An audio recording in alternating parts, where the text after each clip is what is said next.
I'm sure y'all are going, hey, finally, he's doing some guitar content. Yeah, we are going into my ancient as hell pre-Infinium Bugera 333XL. Yep, it's the same amp. In 4 more years, this old lady's going to be 20 years old. I think I probably have the last surviving 333XL pre-Infinium that still exists and is still in active use. Long gone is my monster cable, speaker cable. Now I'm using my own. The Hodunk Testy Bum El Cheapo power cable wire sort of dealy here. Yeah. So we've got today, I'm going to clean all the tube sockets. We're actually going to properly bias this amp because a lot of people have talked a lot about this particular biasing port here. Let's turn on the lights, shall we? This is the Bugera 333XL bias adjust that I found on the old ones. Positive center, negative outside. Please refer to manual. And how this used to work is if you had 6L6s, you flip the switch up here and it changed the adjustment range of this pot, or you flipped it down there to EL34s, which is what I use. And then what you did is you stuck a tester that fit your thing into there and grabbed your voltages, and yeah, and then let me show you real quick what the tubes look like. So over here we have a Bugera 333XL EL34 tube. This is the second set this amp has had, and if you notice on the old ones, there's a grade stamped here on the bottom. The original way you biased these amps was you read the little letter on the bottom. This one would be G, although it's kind of worn off now. And when you read that bias, then you would go ahead and read the instruction manual and turn the bias pot until the negative voltage matches what's in the manual. However, I've been told this is inaccurate. We're going to go ahead and take a look at it, and I'm also using this kind of as a video guide to myself. Now, for you guys kind of flipping out about the vacuum tubes and sweat and dirt, let me tell you something. The way I've had these for a million years, and I've been touching them with my hands and everything. They got dust on them. Now, of course, I'm going to clean them off before we do this. But anyway, I also wanted to point out the input tubes. You have three types of input tube in your Bugera 333XL. You have a 12AX7A, 12AX7B, and then two 12AX7Cs. 12AX7A goes into this front slot right here. B goes there. And then C goes in that front one and this back one. Those are your preamp tubes. Now, I'm kind of diagnosing a problem where I'm having a little bit of buzziness, so I was thinking the preamp tube things are a little dirty. So that's probably what we're going to do. We're going to try to clean that up. I'm also going to rebias it because it hasn't been biased in over 2 to 3 years, at least before the pandemic. You know, like early 2020, late 2019. Because this thing's last show was a Halloween show with a local horror band, and, you know... She hasn't been seeing much action, but now she's in the garage and testing some brand new guitar builds over there. We kind of want to clean this one up and, you know, make her happy, you know. Now, while I was digging around in all the crap from when I moved, I found this thing that I bought years ago from Eurotubes. This bias probe. And I've had this for a bazillion years, and I maybe only used it once on a set of Mallard EL34s I had in this thing. So this is really like the third set of tubes. I have a fourth spare set. And what you do is you plug this end into the tube socket right over here, and then you plug the other end, the two banana plugs over here, into your multi-tester. And then you check the voltages on your tubes. And then there's some math you do to get these all correctly lined up. I think the best analogy I put to this is it's kind of like setting the idle on a carbureted gasoline engine. It's basically setting your amplifier for when it's idle, so then you're not red plating the tubes to death, or you're not running so cold the thing sounds lifeless. Now, I must say, I used to be able to bias this thing by ear, but I'm about to stop doing that just because I'm 41 now, and honestly, my young bullshit has to come to an end at some time. Anyway, I'm going to go ahead and put all this back together now I've been cleaning up in here, and we're going to go ahead and test some voltages first and get the voltages for each one and see where we're at. And just in case you're using one of these cheapy multimeters like I do, here it is. It's the DT830B digital multimeter. We got it set to the 200 milliamp setting. Probes placed like so. That's the common ground, and that's your MA. If you suspect there's something a little more wrong with your amp, feel free to try the 10 amp setting. My amp has actually been pretty well behaved. Now what we want to do is we want to let the tubes warm up for a little bit, which as you can see on each one of these tubes, well, let's turn off the lights. See each one of these power tubes, the filaments are lit up. So we're going to go ahead and flip her on and see what comes up. That is a crazy value. What the frickin' frick? Let's turn it up.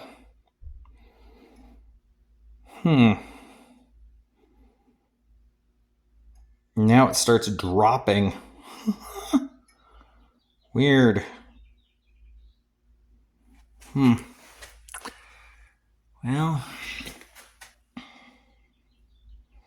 it says it'll hold the value for like 10 seconds. I'm not sure what the heck is going on here.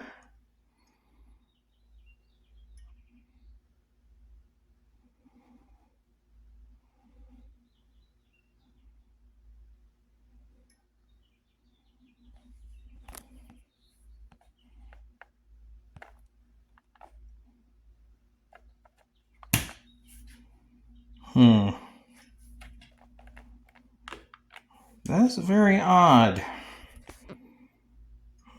So this little guy here is dead. It kept throwing me like 94 volts and going off the scale and being all kinds of stupid, or 94 milliamps of current and all that shit. So we decided to go over and buy this new one by Klein Tools over at Home Despot for 40 smackers.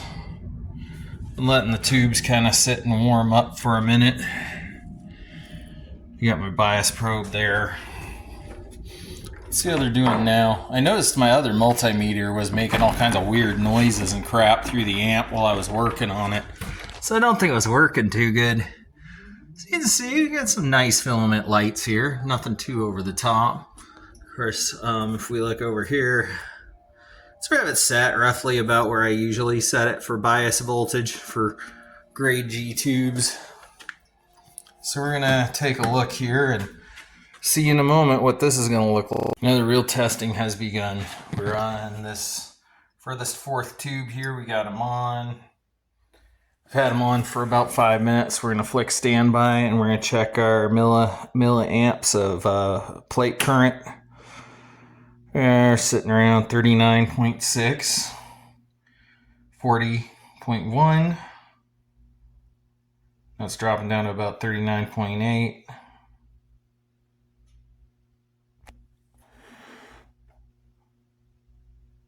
Yeah, so 39.4. Just to show you where the bias is set, it's kind of on the lower side, but cranked up. As you can see, switch is an EL34, and I got another guy in the background just making racket for fun. Now we're going to turn it to 600 volts. Should be around 400 and something. Right now we're making about 459, 460 volts. Here, 61. We'll go ahead and check the next tube in the next video. Now the real testing has begun. We're on this furthest fourth tube here. We got them on. I've had them on for about 5 minutes. We're going to flick standby and we're going to check our milliamps of plate current. We're sitting around 39.6, 40.1. That's dropping down to about 39.8.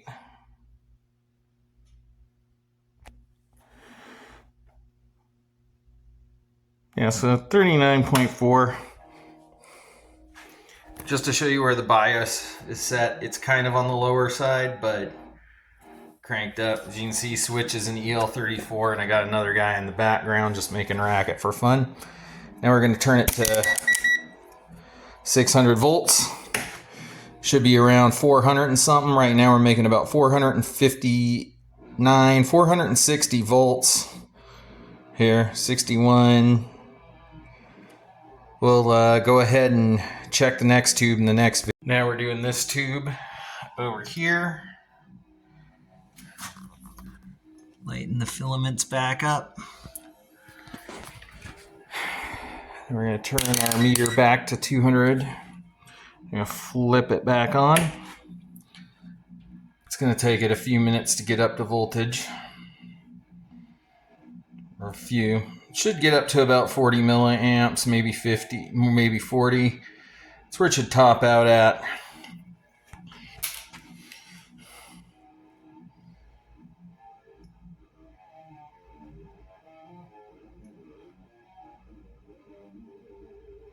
And just so you know, I'm a lucky sucker, because I'm like Litchi the fire demon. I can actually handle these tubes while they're pretty hot. My calloused hands are really good for this. So right now we're climbing back up the range. I'm expecting somewhere around 40 something. I know a lot of tube amp guys, they just plug in and bias the amp, you know. But right now we got 34.2, 34.3, 34.4, 34.7. I'm expecting it to get over 40 in a few minutes.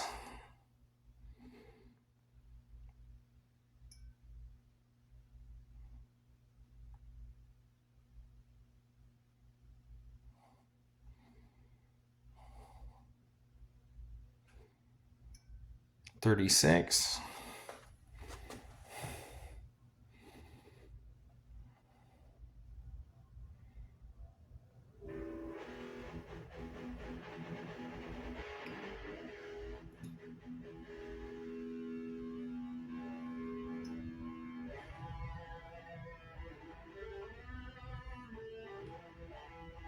$37.0.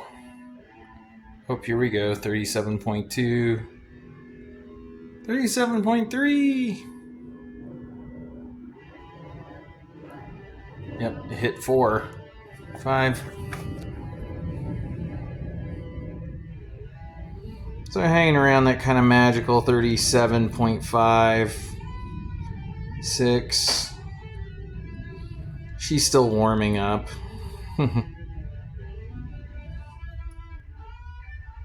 But yeah, as we can see, we're down here on the second to last tube.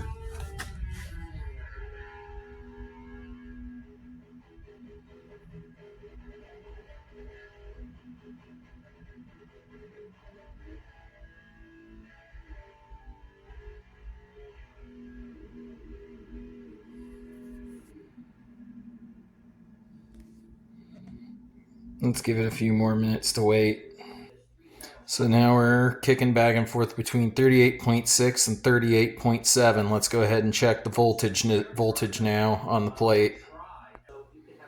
We're seeing around 466, 467 plate voltage. That's about where we're sitting, 467 plate. Yes, we're listening to Colin right now. 25.4 on the second to closest tube to the 12AX7C. As you can see, filaments are nice and bright, but nothing's red plating, which is nice. Yeah, 25.7, 25.6, somewhere in there. Let's go check the voltage.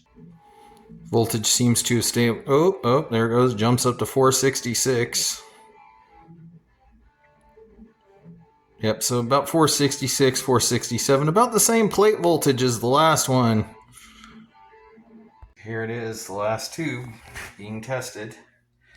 We're getting about 33.2, 33.3. It keeps jumping back and forth between them. Now let's check the voltage. And here's the 468, 467 voltage off that. All right, let's power her down for a moment. Take that tube off, and then we'll show you the bias voltage thing. Okay, more like 468, 469 since she's bouncing back and forth between those two. Alrighty. Now just for giggles, we're going to do the bias voltage.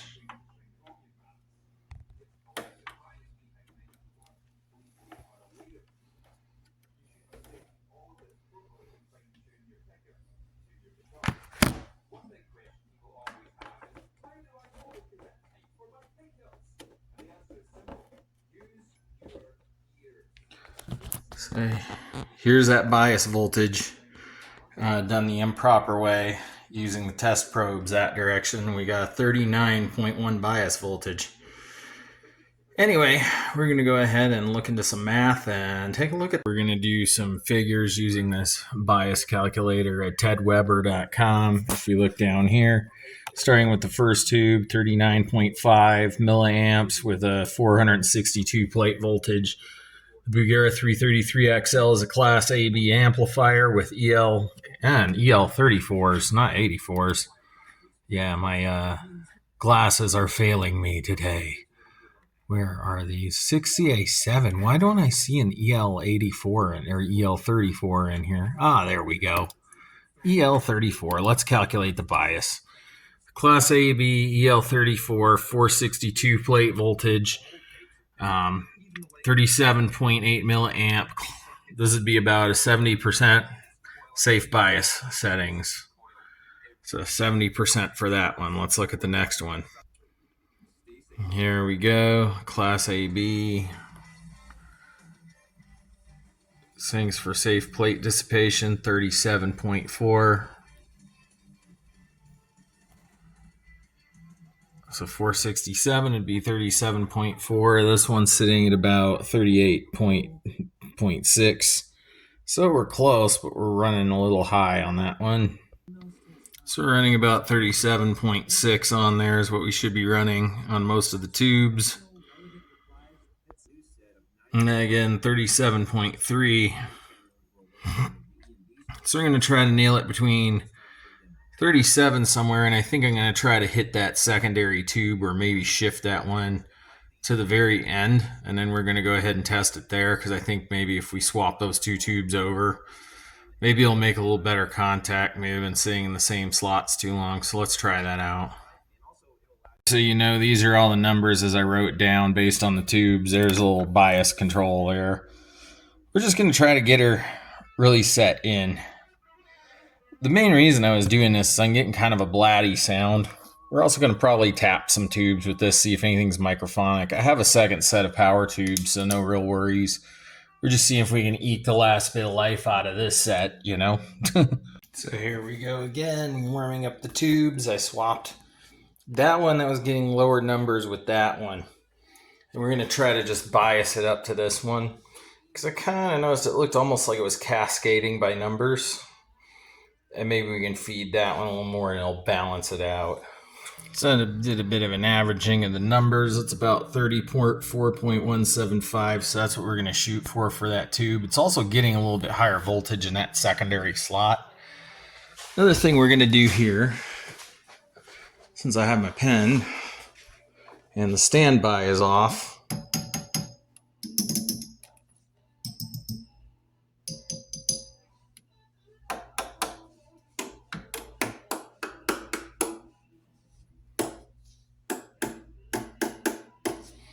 good news is there are no microphonic preamp tubes.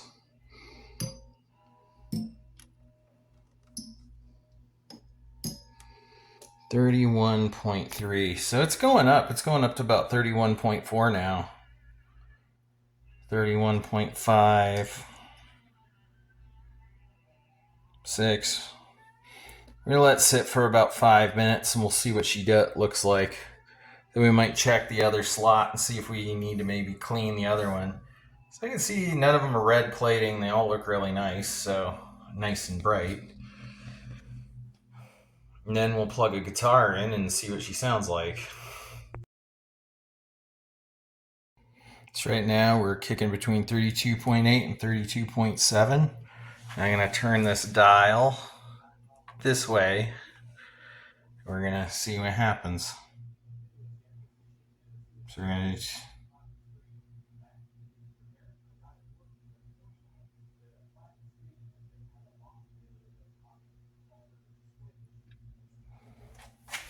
You check the tubes. Seems the filaments have gone down a little bit, but they all look nice and balanced.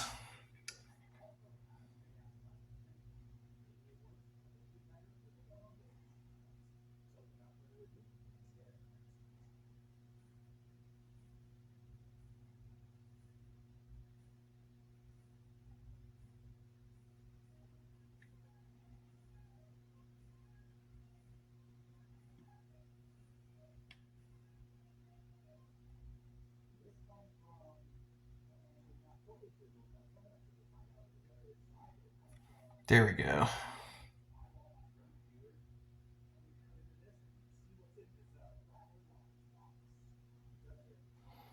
$34.8. That's close enough. I like mine a little hotter, so it's a little warmer. Let's check that other tube.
So continuing on from yesterday, I figured I'd show you a quick noise this is making. It's now squealing. I think we have a microphonic power amp tube in there because it was crackling and making noises from the power amp tubes as well. Luckily, I found my extra set of EL34s. Hear that squeal? Turning it off before it becomes ripping loud. So yeah. So I think what we have, we probably have some bad tubes in here.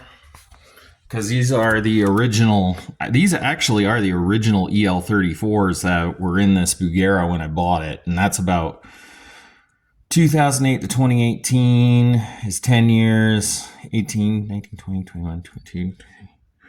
So these are 16-year-old tubes. I've known guys who've gotten way less out of them.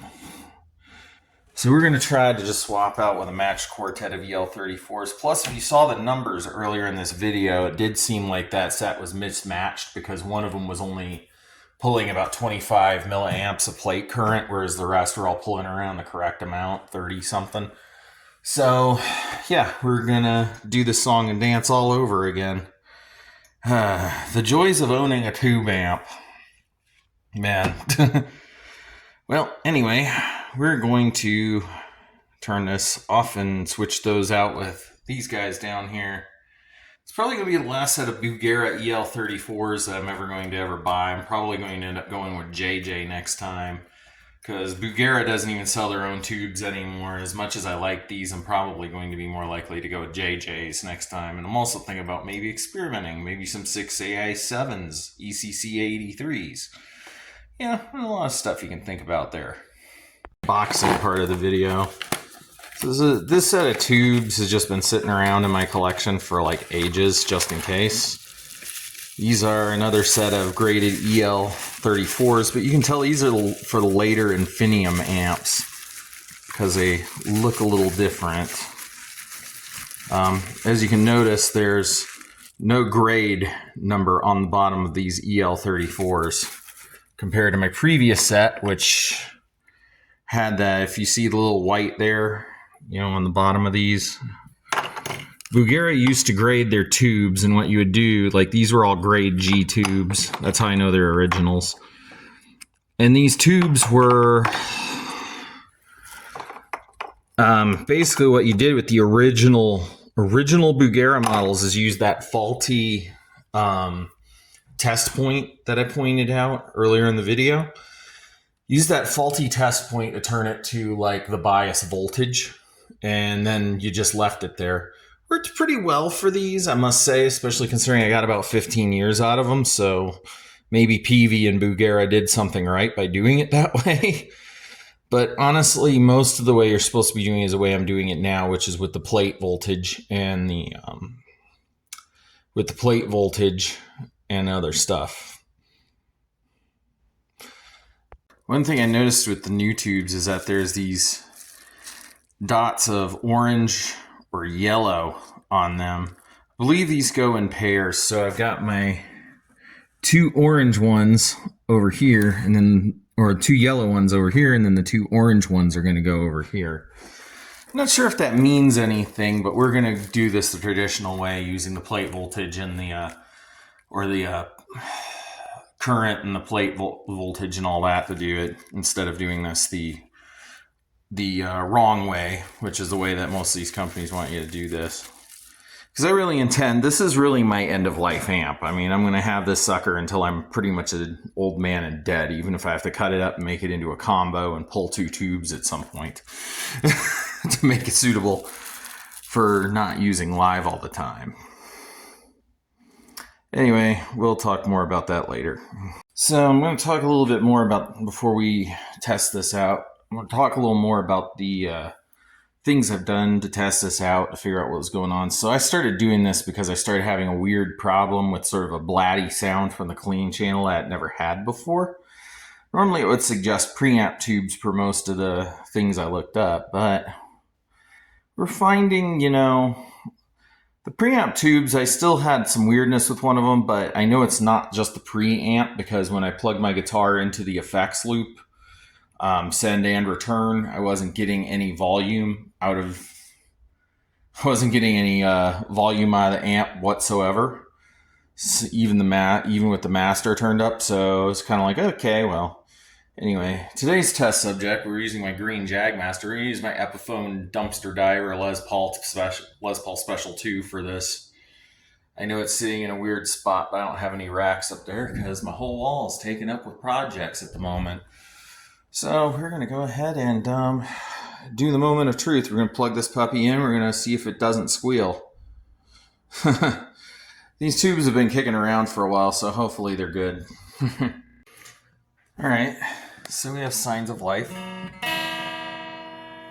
coming from the amp. Let's do a quick test before we start back with our biasing fest.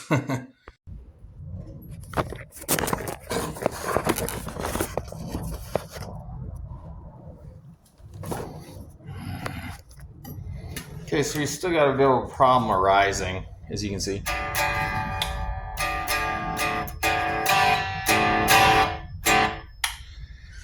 Which suggests our problem is twofold. We have a microphonic preamp tube somewhere. So probably one of my 12AX7s is shot. So, yeah, probably gonna have to order one of those. Fun.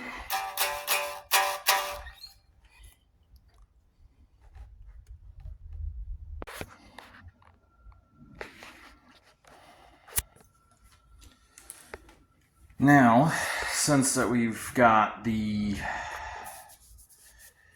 vacuum tubes in here, since we've got found out that we have a preamp tube problem and a problem with my freaking other ones, I'm suspecting it's this one right here. Because honestly, this guy here, when we moved it, it made some noise. So we're going to flip the amp back on.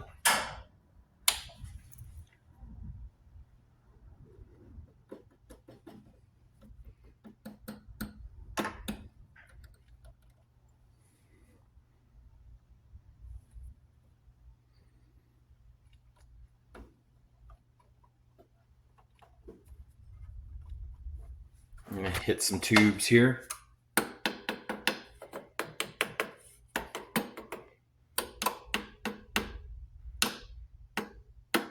Hear that ringing noise?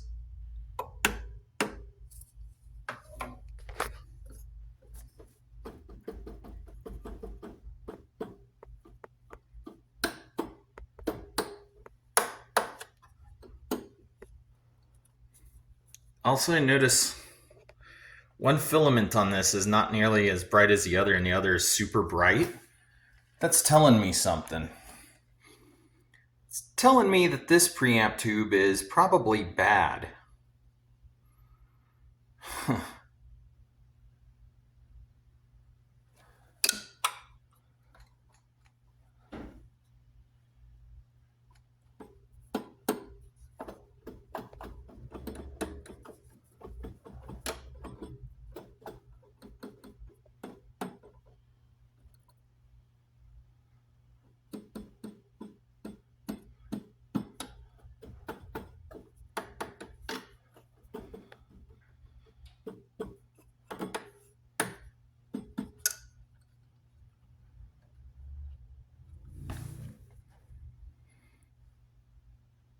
Although it's kind of stopped with the noise, so maybe we'll test it for a minute. The thing I wanted to show you is I hear some hum.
Okay.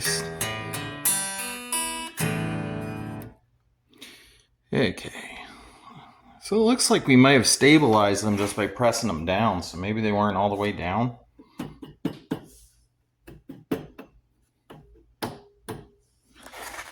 That said, that third one back there is making some noise.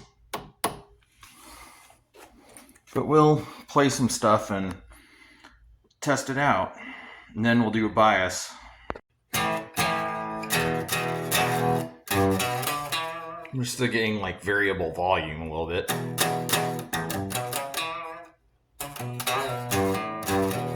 Let's try it on the distortion channel.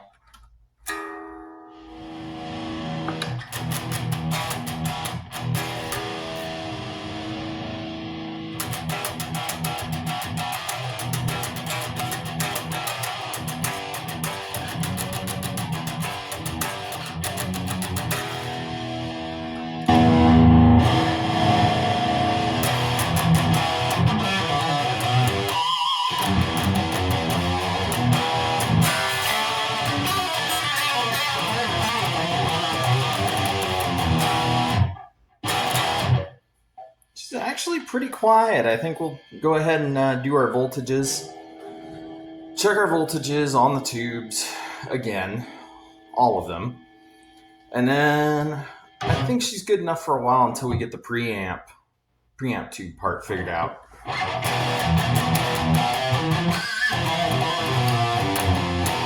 Because I think that's the power amp section that was going up and down.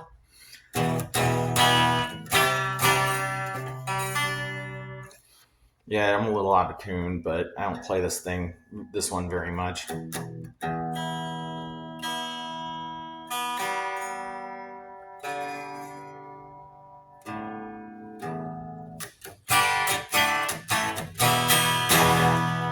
can still hear we got a little bit of blattiness in the clean channel. So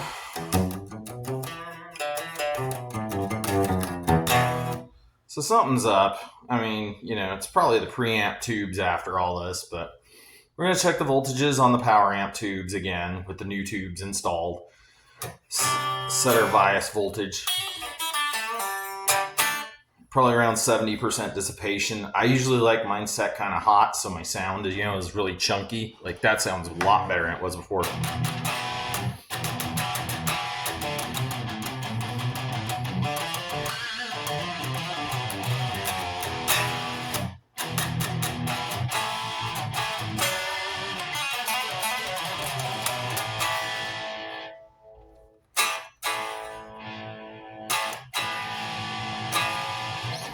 See in here, it's not perfect, but it's she definitely needs some work done.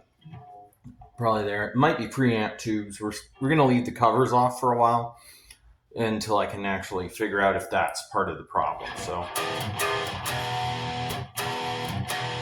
but other than that, I mean, my gain tone does sound pretty good.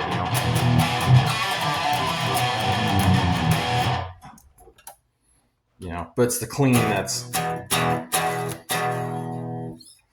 Let's plug it into high gain and see what happens, Yeah, so there's where it becomes readily apparent. You can hear that it's kind of dying off really quickly. And this is a Les Paul, it shouldn't be doing that. So, I mean, I even played, even with my Jaguar, it shouldn't be doing that. I can tell it's an electronic thing, not a sustain issue, so it's something to do, something in the front end. But yeah, it's really weird. It's only the clean channel doing that, so I might have to do some poking around inside the amplifier and figure out what the heck is going on. I know that squealing had something to do with it, so. But I think before we do that, we should bias the output tubes just to make sure they're right. Just a smart idea. So here we go with the new tubes, a bit more organized than yesterday. Yeah, we're going to give her about 5 minutes to warm up. We're going to do each one in back. We're starting in the same order as last time. Right now, as you can see, the filaments are warming up. They're a little darker on these, which means maybe they'll last a little longer. I also noticed my power LED is no longer stupid bright.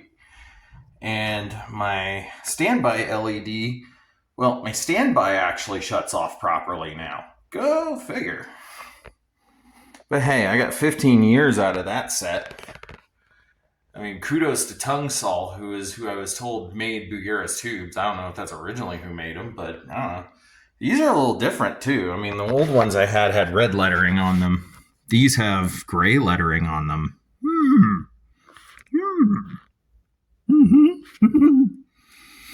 Hey, let's flip the standby and watch the voltages come up.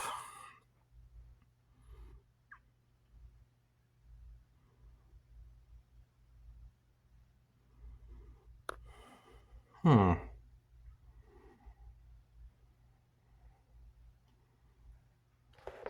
some reason, I'm not getting any sort of plate voltage reading off of this darn thing.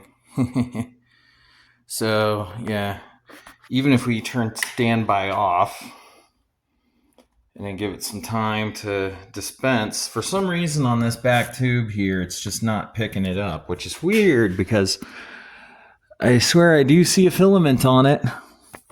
It has filament, so I'm not sure what the hell is going on here with this.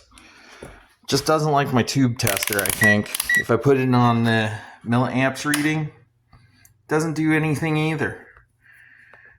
I tried it on another socket, so we're going to move one socket over. We may just do biasing using one tube since these are supposed to be like matched. So let's shut her off and move to the next tube.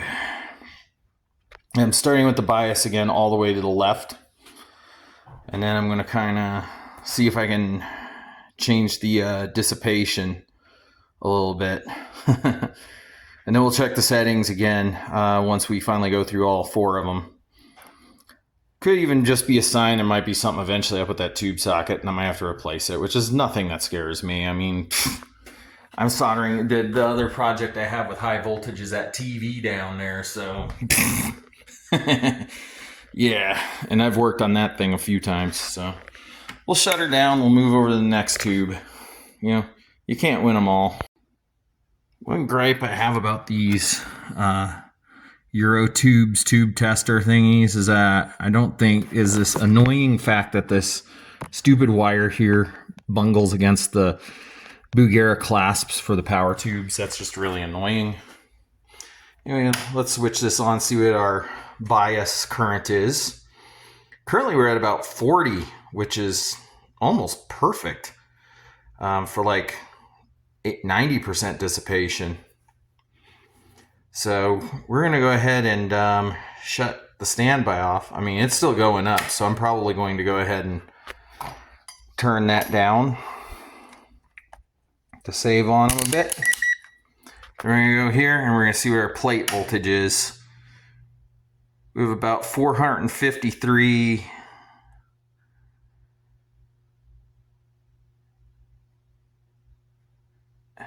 And it's still climbing. Fine, it's around the same on all of the tubes for the plate voltage. So we're probably not going to focus on that too much other than just to basically tell. And then probably when we get to the one socket that looks like it's maybe running the hottest or something, we'll work with that so we can reduce everything and get the bias in the right spot. And now we're on this next tube right here, second to the last one. Saying about 452, 451 plate current. This one stabilized pretty quick.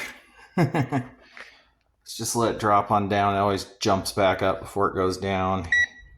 I'm loving this new multimeter with the backlight on it. So now we're going to hit this and see what the plate voltage is.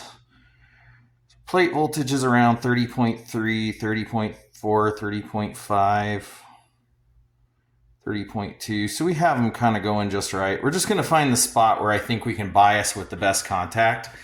Because I think this thing here, this whole situation here with the cable hanging out the side is making it unreliable to get this to talk to the other tube sockets.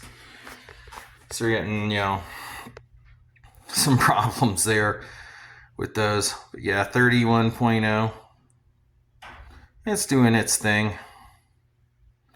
So, yeah. So now let's get our plate voltage for the very last tube in the row.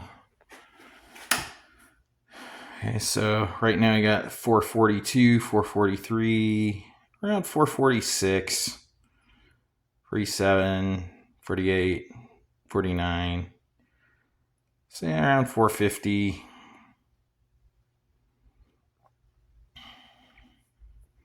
I'm going to kind of write that down.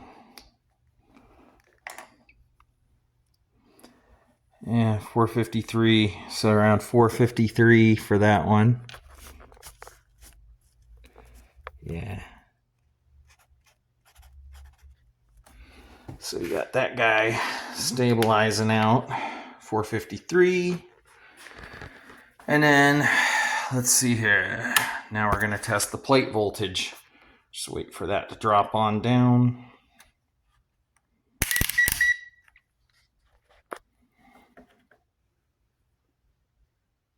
Let's flick it on. Overload. Whoa. How is it overloaded? Oh, that's why. Turn on plate. Current. 36.6, 36.7 milliamps. 3. It seems to be dropping between 5, 4, 3, 4, 5, 6, 7. Stabilizing around 36.4, so we'll go with that.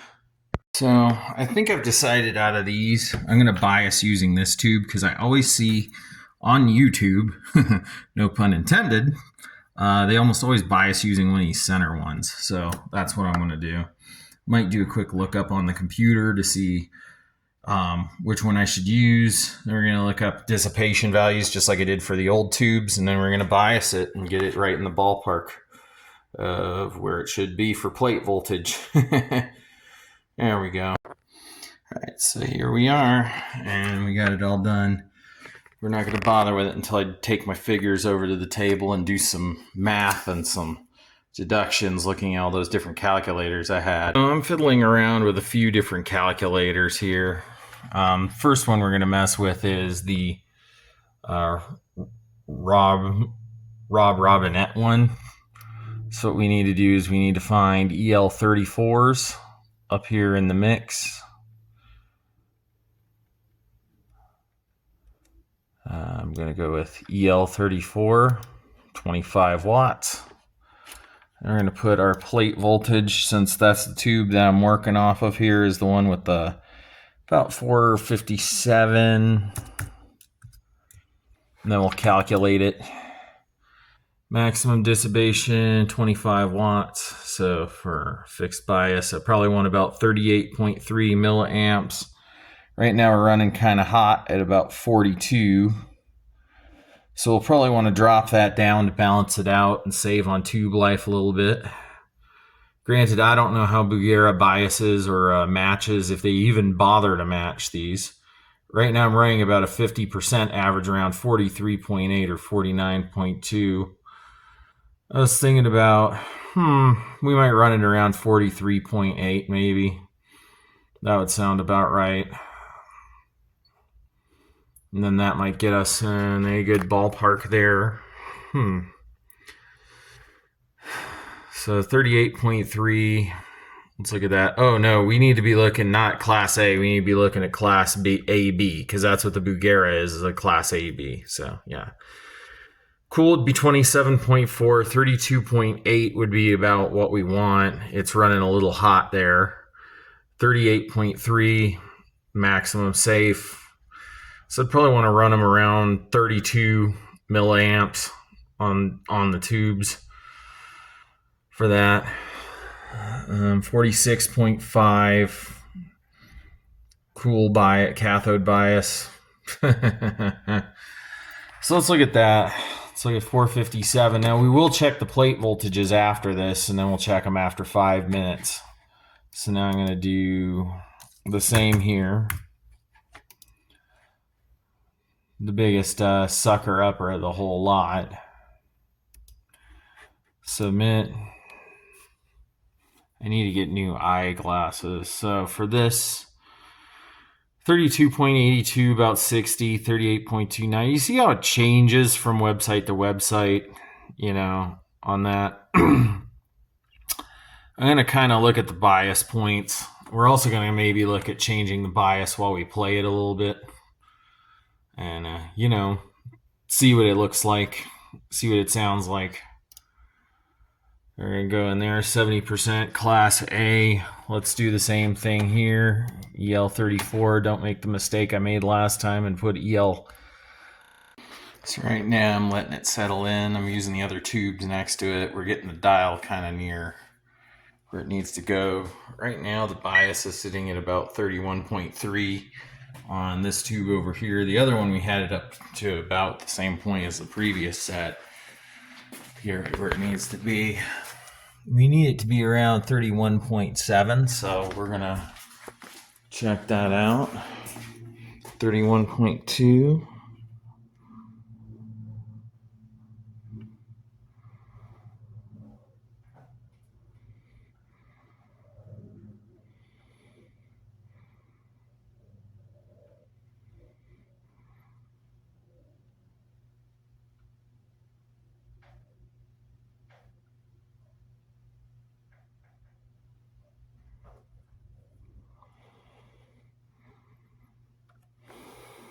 Here we go.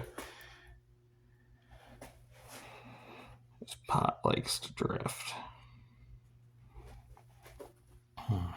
We'll do about 32.1, which 32 is about what was asked for. So, somewhere in there. We see that on the high end of the calculator right here under, it's about 37, so that's a little hot. I always like mine just a little hot. And then we're going to check our plate voltage again and see where that's sitting.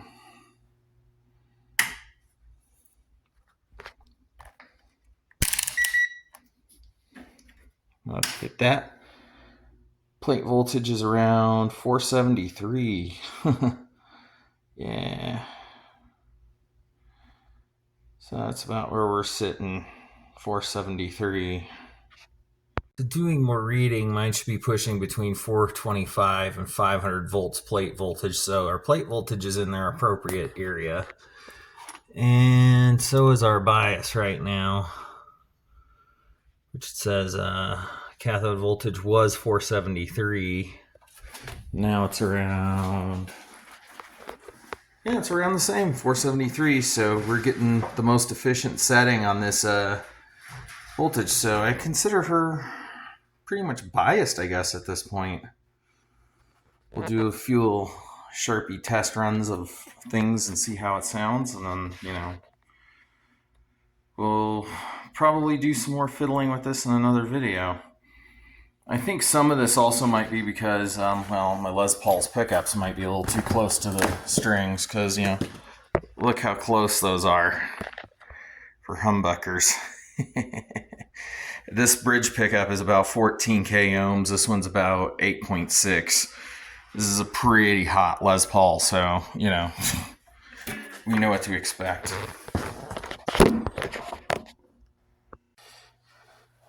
So right now I kind of turned it back on. We're going to kind of adjust this back up to about 32.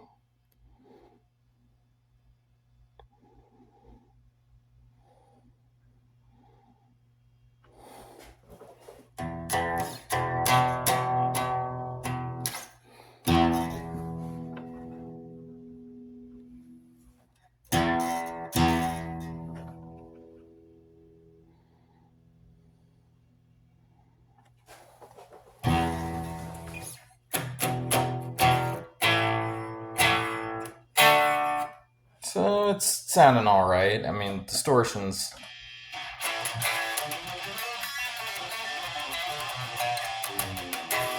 So distortion's pretty good in the lead channel.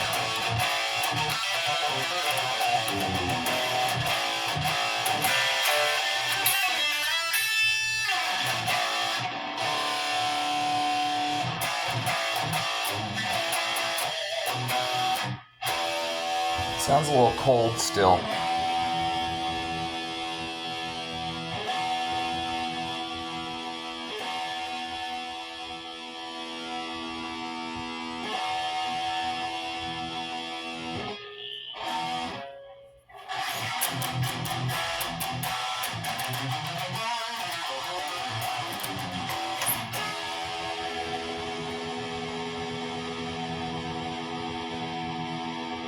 We'll put it around 31.7.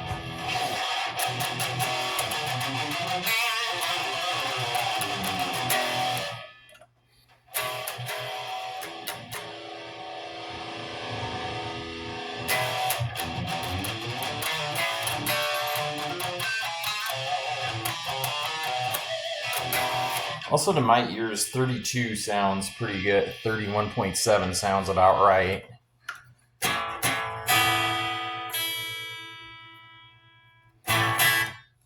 Although, admittedly, my tube sockets sound... Although, admittedly, I'm getting a little bit of distortion on the clean. But like I said, that could be just because my pickups are too high.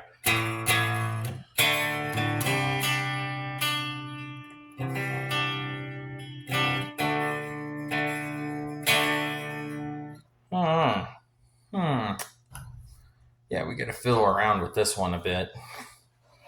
Anyway, I'm gonna remove the tester and we're gonna test it out without the tube tester in there because that thing seems really dubious. And then we're gonna finish it up because it's already 9 o'clock at night. Now we're gonna kind of finish this up by plugging it in, powering it up.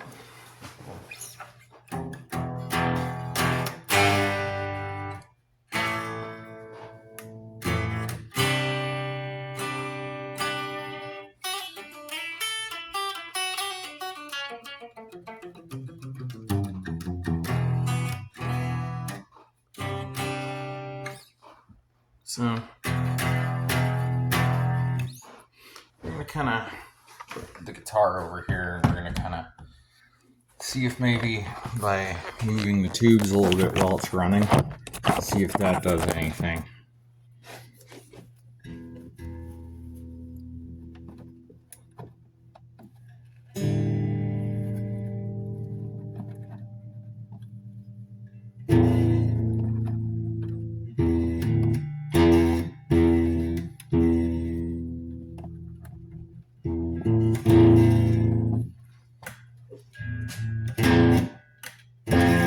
There we go.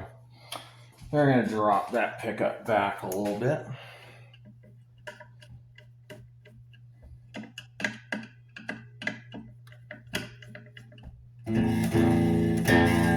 Yeah, I got rid of some of it.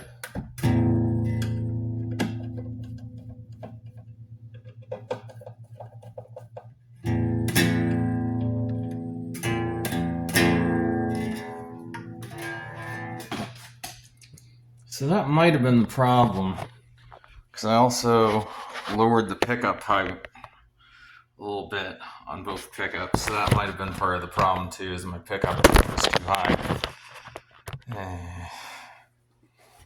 Alright. There's still a little bit of distortion, but it's a lot better now.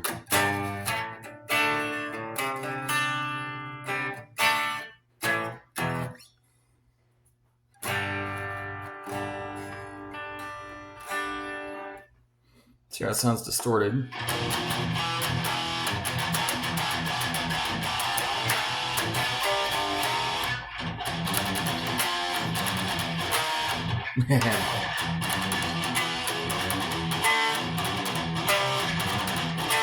And then one last draw on lead.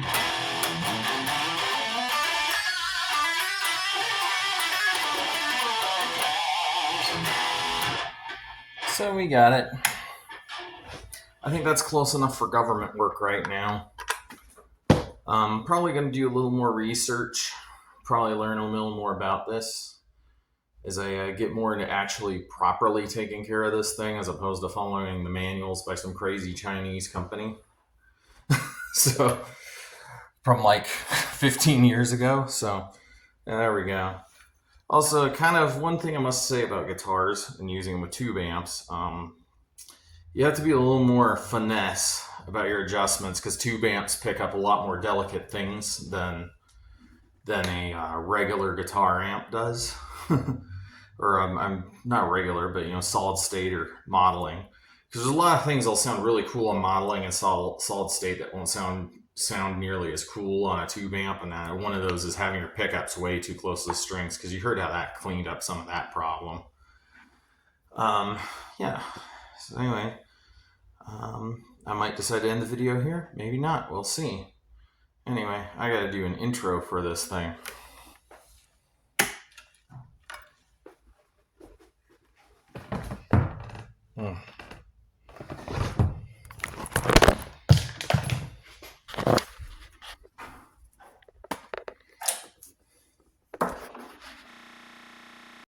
Hey everyone, so here it is. Probably the last living first gen non-Infinium pre-2011 Bugera 333 XL amplifier in existence. Still left running. This is probably the most overworked Bugera that ever existed. I've gigged this amp since about March of 2008.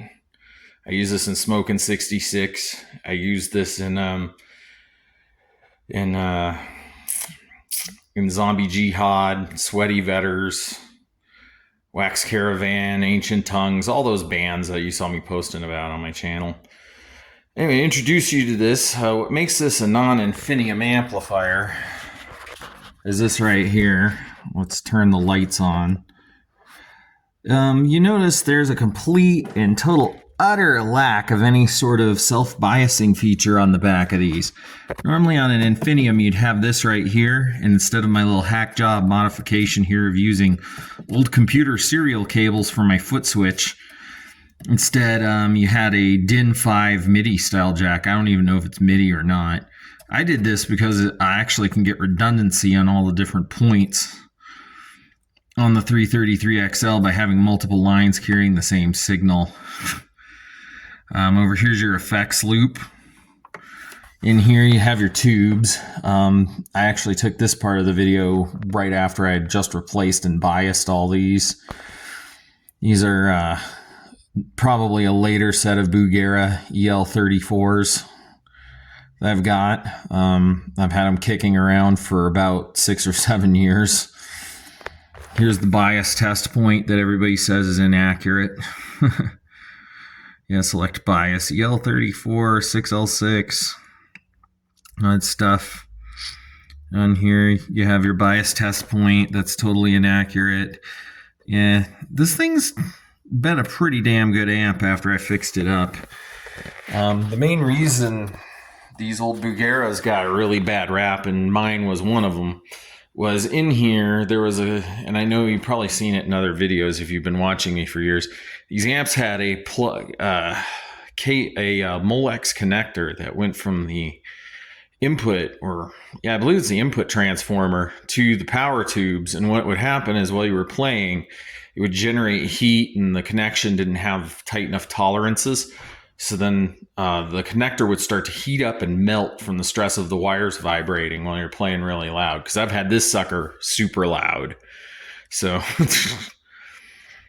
and this amp, yeah, it's a pretty good amp. It has really high headroom. Granted, right now it's being a bit of a bitch, but that's also because she's been sleeping for the last 3.5 years since the pandemic started, and I haven't been able to get into a band since then. And with me being on call doing working in a field where being on call is a thing, I can't exactly be the one to join a band and expect myself to be able to just drop everything and go play a gig on a weekend without some prior planning.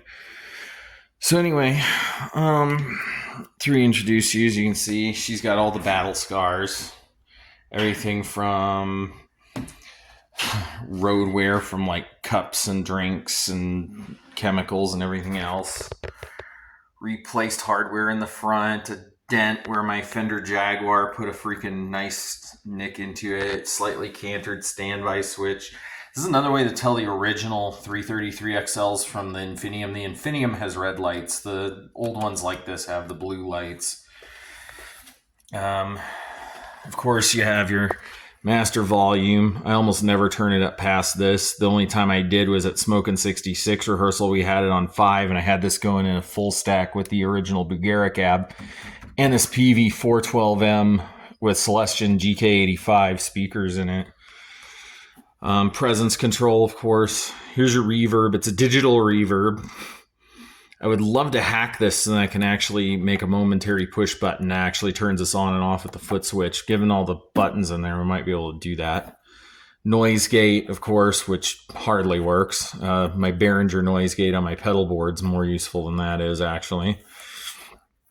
Really nice lead channel, really nice crunch channel, good mid-rangey Marshall bark, good bit of low end, though it sometimes sucks out the mids by adding low. So I usually keep most of them in the middle. These are an active EQ. You can back it off and it'll cut frequencies, or you can turn it up and it'll boost them. Gain, lots of gain. You can see I have it dimed. I've been playing in more of a metal style lately, so I've been using pretty much full out gain on the Bugera. I can back it off and it sounds great too. I mean, in Smokin' 66, I usually had it up about here on the crunch and here on the lead. And usually how I use this was a little differently. I used my clean for sort of a Fender twin reverb kind of clean channel, and I used this for a crunch, like an old Marshall JCM 800 for something with humbuckers in it, or if I wanted more of an Aerosmith Telly Strat into a JCM 800 kind of sound. And this is kind of like a JCM 800 on steroids to me, sound-wise. So I always ran like my single coil guitars, you know, my Mustang, my Telly, my various Strats, all that stuff through that channel.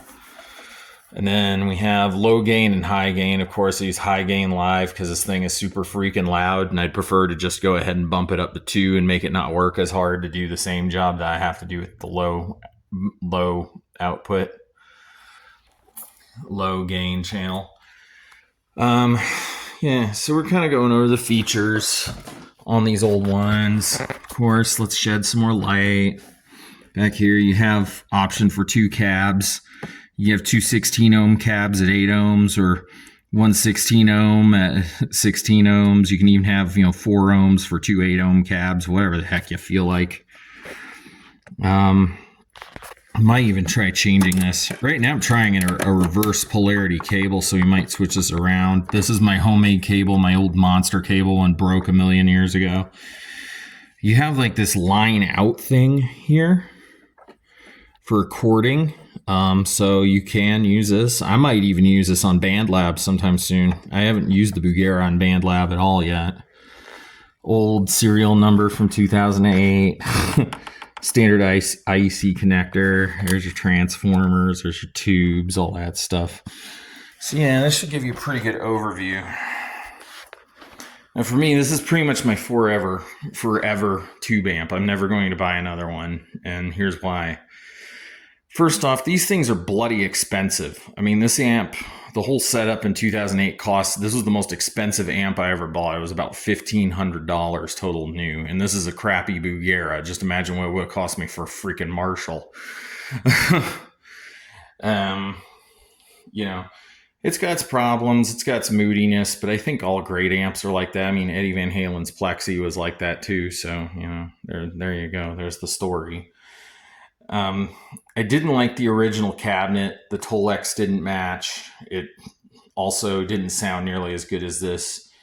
Just, I've never talked about my cabs as much. This is my PV412M cabinet that I used to use a lot. As you can see, it's road worn. The cats have used it as a scratching post. It's got worn out casters with burned out bushings on it. Total nightmare punk rock, scene from hell sort of scenario. It's a PV, but you can't really tell because someone ripped the logo off before I bought it. I only paid $114 for this thing. These Bugeras now, you can get them for like $100, $200 maybe maximum. Most people don't really want the original ones because they just have so many moody problems with them. But yeah, the cabinet's pretty nice, does a pretty good job. That's pretty much what I do with this thing. Right now, it just lives in my garage where I work on my guitar projects with it, since I got multiple projects. And we'll kind of talk about those for a minute. I mean, right here's what became of the blue Warlock. Now it's a black Warlock with pink pickups and a headstock I just cut myself. Sort of a weird merger of the 80s and Bronze Series Warlock headstocks. It's got the Leo Kwan badass bridge and a set of Fleor humbuckers in it, with the bridge being about $14K and the neck being around $12. I'm probably going to do a different wiring scheme than the standard Bronze Series wiring. It does have a few paint flaws in it I need to fix. Here's the old punch-out Vestor 2. Now it's transparent gray. It's going to get a vase sustainer in the neck, most likely. If I decide I like the one, I'm waiting on the switches to come in. I got a Floyd Rose tremolo coming in for that one. Not a genuine Floyd licensed one, of course. I mean, I only paid $35 for this guitar, so, you know. Here's one of the Explorers. This used to be the black one with the red stripe on it. I had a red one with a black stripe and the body self-destructed. This is a bit of an experimental build. It's got a, just like the Warlock here, it has a Yin-Fetty replacement neck on it, but I decided to try 24 frets at 24 3/4 inch scale this time, which breaches into the neck pickup cavity, but I don't really mind. I think it looks kind of cool. I'm going to make a blackout plate here, and then we're going to put a vase sustainer single coil up there. And then down here is going to go a Guitar Maniacs humbucker in the bridge, and of course a licensed Floyd and a bunch of other stuff. Yep. This is pretty much the replacement for what used to be Kendallin. No, that got pretty much destroyed at one point, so it's been being replaced with this one using touch-up paint from my truck. Awesome. So yeah, and then last but not least, I got a whole pile of bodies like this that I've been working on. This is a Floyd Rose. I call it a Tiger at this point. It's going to be transparent blue. It's got acrylic. It's got a set of Sapphire humbuckers, which are kind of a Cobain set. It's basically like a Floyded out version of Kurt Cobain's guitar, really. Made out of leftover reclaimed pallet wood, which I sort of glued together with these pieces up here going that way, and then back inside that goes that way, and then the bottom it goes back and forth. That's just how I'm doing these, you know. Plexiglass pick guard. Since it's going to be transparent blue, I figured let the finish show through. I think it might be kind of a cool effect, you know. So yeah, I haven't quite quit the guitar thing at all. Actually, I seem to be creating more and making more work for myself, but hey, that's what I have been doing my whole life. That's what I'm used to, so anyway, let's get on with it. All right, so it's been about a week and a half since I last shot some of the footage for this, and we finally figured out what the problem was, and it wasn't the tubes, as it turns out. This new set of tubes is actually pretty darn good. Turns out it was this capacitor right here was loose. It became desoldered from the board. So it goes to show you not always are your tone problems with the tube amp related to the tube. Sometimes it's actually related to the amplifier. Because when I looked through the circuitry, this looked very clean, and actually very well. My repair to the cable is holding up extremely good. All my solder joints are still looking nice and shiny. It's just this capacitor here was vibrating around, and I could see that the tip of it was wobbling in and out. So I made sure to heat it up nice and good, let the rosin do its job. You know, get that lead under there. Take this board out, you have to take out that screw there, that screw there. There's a little chrome screw that connects to the ground in here somewhere. Oh, there it is, right there. That screw. Then you have another one over here, another one here, and another one on that corner. You also want to disconnect this gray clip here, and you want to disconnect this red and black clip here. And then you'll have to take out the board. You'll have just enough room to flip it around. And if you're really, really handy with a soldering iron like me, you can kind of work around it. Now, I'm going to kind of show you the innards of the Bugera 333XL anyway, because I don't think anybody's really talked about them. And since I've been learning how to do electronics and building my own pedals and stuff, looking at this, I have a way different view of it than I used to. So right over here is where your power input and fuse go, and they all go to this board here. So this is all 120, 115, 120, 240 volts, depending on where you live in the world. 115, 120 where I live. And this all feeds into that power switch right here. That's your regular power switch. And that's your standby switch. Right there, as you can see, power switch. So this thing pretty much, to turn it on, you just flip it on the mains. And then you got your two little jewel lights under there. And then, of course, these wires going from this switch go back to this board. And then this board here feeds into the input power transformer right here. Or power transformer.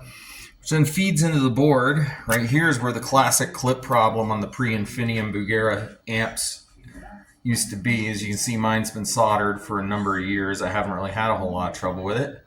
Over here, several fuses to protect you. If these are blowing, you probably have a problem with tubes or something in the circuit's damaged. And over here, this entire board is your preamp tubes. Save for one extra preamp tube right there. Of which that board there is also where your test points and your potentiometer for biasing are. It's all under there.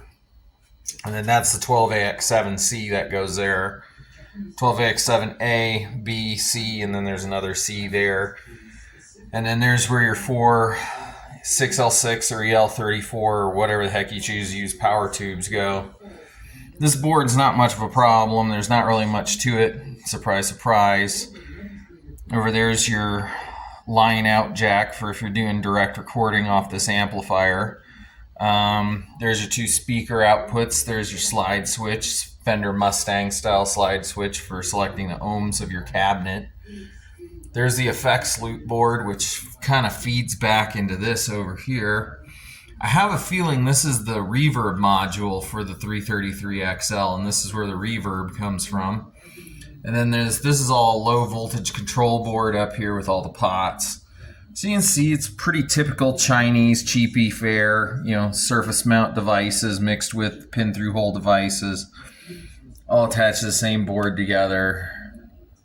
Plastic knobs like this that, have a sleeve. So of course, you can't use regular amp knobs with these at all. There's your input and output jacks. I've actually already done some work there. As you can see, I kind of banged it up right there a little bit. But otherwise, she's pretty clean inside for her age. I mean, this is, I think it's like 2008, 2018 would be 10 years. So this amp is about 17 years old now. And it's pretty much my only tube amp I've ever owned. So, yeah. And we're going to go ahead and test it out next. And do some actual biasing. Because I have a feeling if this was sitting here and not doing right, then maybe this amp's problem, maybe I wasn't getting accurate bias reading, or maybe that was starving one of the power tubes. Because I saw that I was having that clean problem when I plugged here into the effects loop. So that ruled out all the preamp tubes, all the 12AX7s. That meant the problem was with the EL34s, but the problem wasn't the EL34s, it was this capacitor here was loose. So there you go. So I did some looking around. I think I found a bad tube because I'm not getting any voltage off of this, and it's not getting as hot as the others. Seems this one might be faulty, so we're going to pull two of those and put two of these old ones back in. And then we're going to bias across all of them because I did all four of these and it just sort of seemed like it kind of went all wacky. Okay, so found out something a little bit. This tube here is bad. Something's gone wrong with it. It doesn't want to do anything at all. Doesn't pull plate voltage, doesn't pull plate current, so we've marked it with an X. We're going to probably find all the bad tubes and get rid of them. Okay, so I went back to the old set of tubes, and funny enough, they started working and they're not microphonic. Go figure. Maybe that loose capacitor was causing all sorts of crazy shit to happen. Because now it sounds every bit as good as it always has.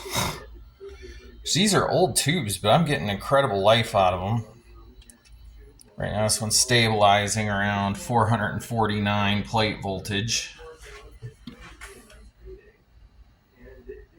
Let's go ahead and see where we are at about here. Oh shit, I forgot to turn that off. Now let's see what the plate voltage is. We have about 33.4328. So our plate voltage is around 38, 39.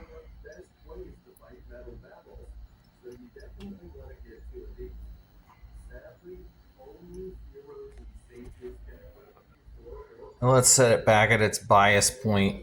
So the way it usually had it was around 71.1, which had it pointing kind of towards the edge of that select right there. So we're going to kind of turn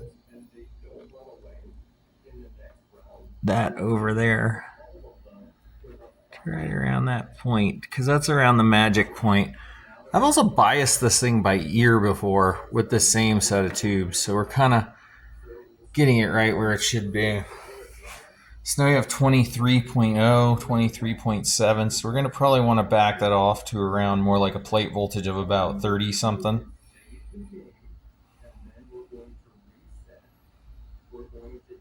So I'm going to put it around 35.9 for right now, because if we go all the way down full up, see, this is the relation of your plate voltage to your current voltage, 48.7. So we're going to bias them all cold here. So plate current is 48.4, and the voltage is 452. 447 plate voltage, and 52.5.4 plate current.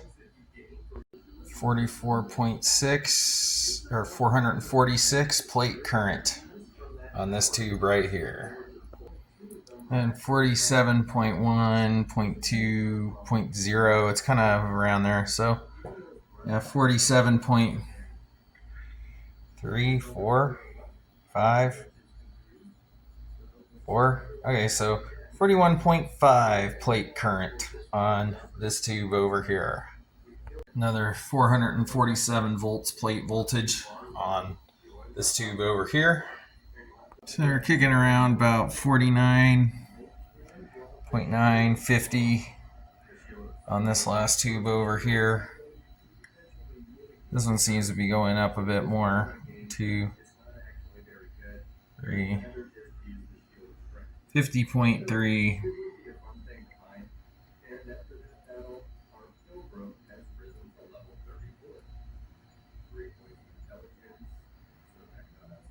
Yeah, so it just crawls up slowly, but I'm thinking around 50.5, 50.6. Just kind of letting you see what warming one of these up is like.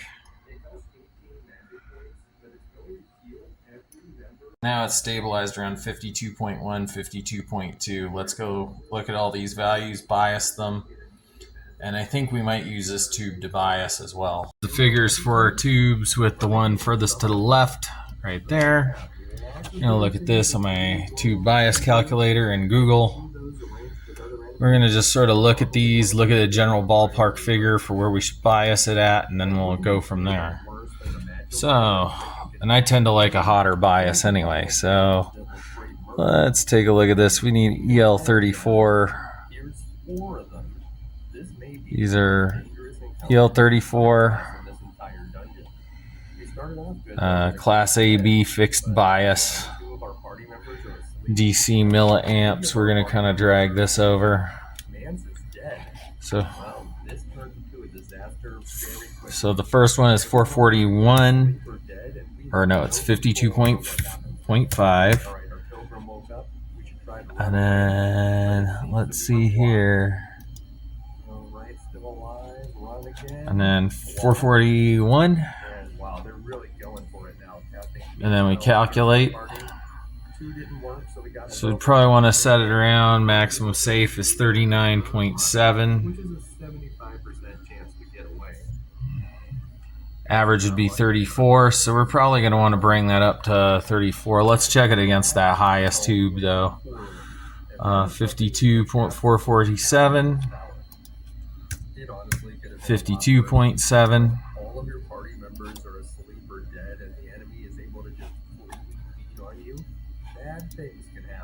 Let's put in Calculate. So we're going to want to check our figures. So the 447 say around 33.6. Whereas with the 441 plate voltage, we probably want around that, which would be, calculate, maximum would be 38. So for that last one, we're going to drop it around 33.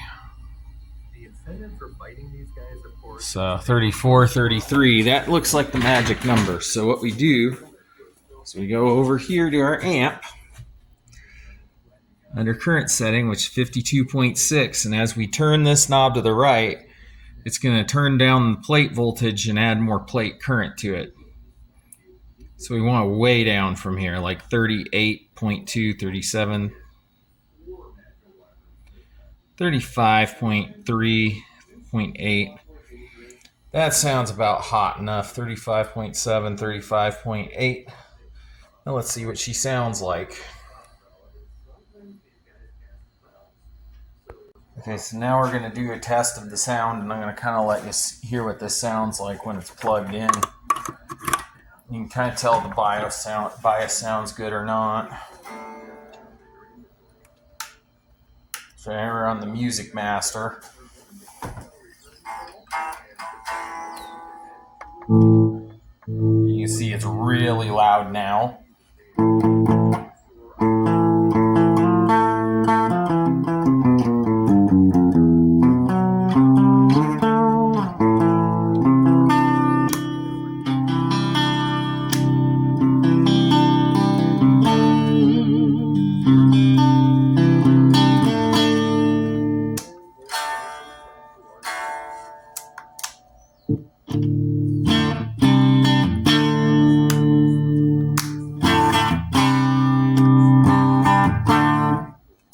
So we got it a little bit cranked up here. We're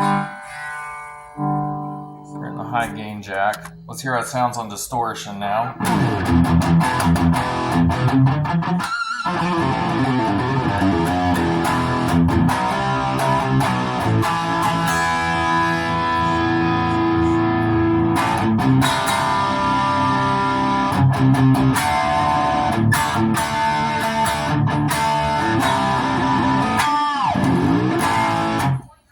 Now we got the lead channel, which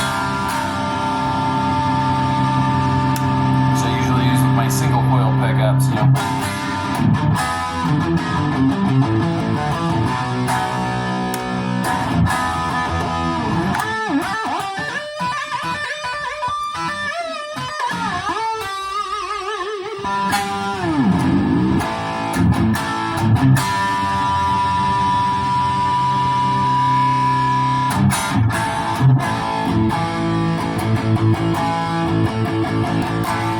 No strap on me right now.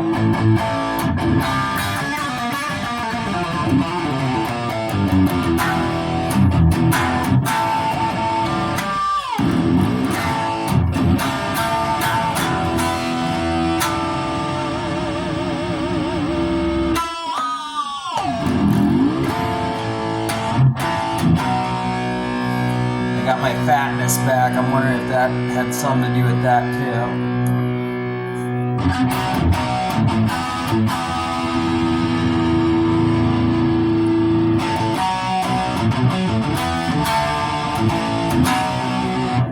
Yeah, there's my tone. A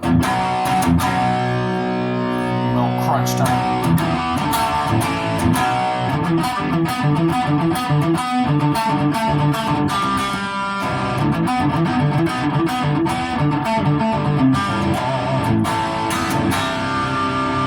And right now our plate current is at about 32. We're going to bump it a little bit up to 32, 35. Bias just a little hot. I lost my pick.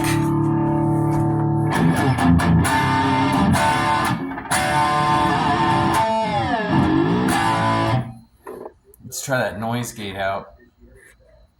Honestly, the more I've worked on this Bugera, the more it's actually gotten quieter since I've done stuff with it. So yeah, you can kind of hear it. Sounds really good, but this was really the star of the show. They usually like to crank the treble on the clean. Turn.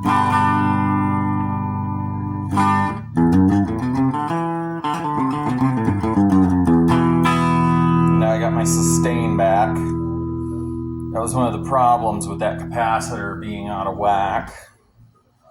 So yeah, you can kind of hear it. Right now we're sitting around 35.4 plate current.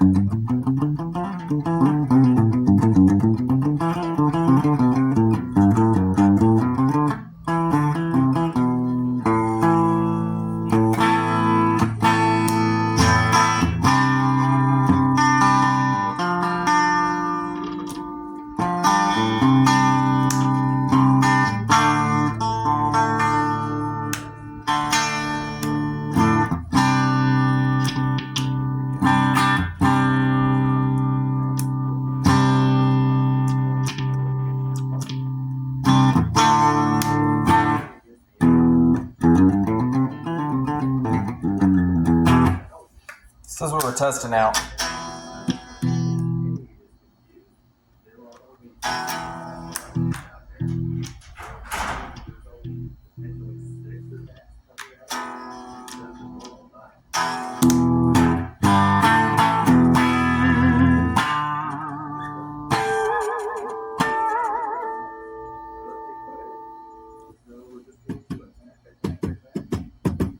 No microphonic tubes. So it's probably soon time to just unplug all this biasing mess. We're sitting at 35.5.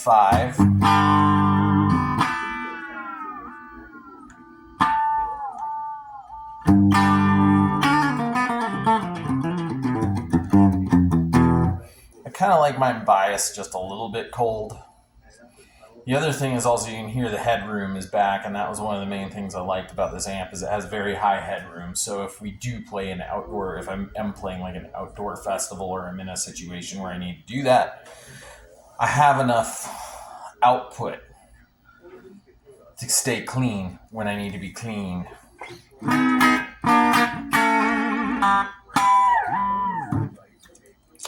Anyway, time to go shut this off and put this thing back in its case.